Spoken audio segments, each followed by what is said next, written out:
দায়িত্ব দেওয়ার জন্য আল্লাহ রাসূল সাল্লাল্লাহু আলাইহি ওয়াসাল্লামকে এই এত কিছু পারি দিয়া আল্লাহ সে আরশ আজিম পর্যন্ত নিয়েছেন। কি হযরত ইবনে আব্বাস রাদিয়াল্লাহু তাআলা এই হাদিস বর্ণনা করেন। তিনি বলেন فأعطي رسول الله صلى الله عليه وسلم ثلاثة তিনটা জিনিস রাসূল সাল্লাল্লাহু আলাইহি ওয়াসাল্লামকে আল্লাহ তাআলা দিয়েছেন। কি দিয়েছেন? এক নম্বর উরতিয়াস সালাওয়াতুল খামস, আল্লাহ তাআলা প্রথম নম্বরে সেই জায়গার মধ্যে কি আল্লাহ রাসূলকে দিয়েছেন এক নম্বরে সালাত, নামাজ। ঠিক আছে না? এই দান করার আগে কিছু কথোপকথন পাওয়া যায় হাদিস শরীফে, সেটা হইল যে আল্লাহর পক্ষ থেকে আল্লাহ রাসূল সাল্লাল্লাহু আলাইহি ওয়াসাল্লামকে প্রশ্ন করা হয়, হাবিব আপনি আমার কাছে এসেছেন তো আমার জন্য কি নিয়ে এসেছেন, এবং কিছু প্রশ্ন পাওয়া যায়।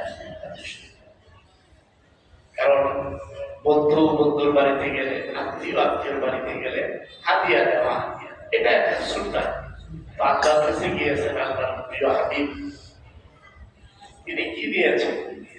হুজুর সাল্লাল্লাহু আলাইহি ওয়াসাল্লাম জবাবে যে কথা বলেছেন সেটা হলো আত-তাহিয়াতু লিল্লাহি ওয়াস-সালাওয়াতু আত-তাইয়্যিবাত, আত-তাহিয়াতু লিল্লাহি ওয়াস-সালাওয়াতু আত-তাইয়্যিবাত।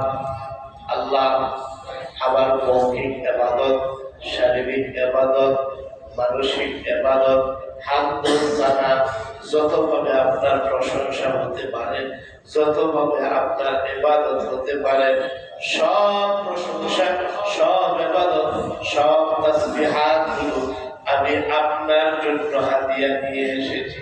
সুবহানাল্লাহ। আসসালামু আলাইকা আইয়ুহান নবিয়্যু ওয়া রাহমাতুল্লাহি ওয়া বারাকাতুহু। আল্লাহর পক্ষ থেকে এবার জবাব এসেছে, নবী আপনার প্রতি সালাম রহমত দরুদ, আপনার প্রতি সালাম রহমত দরুদ। সালাতে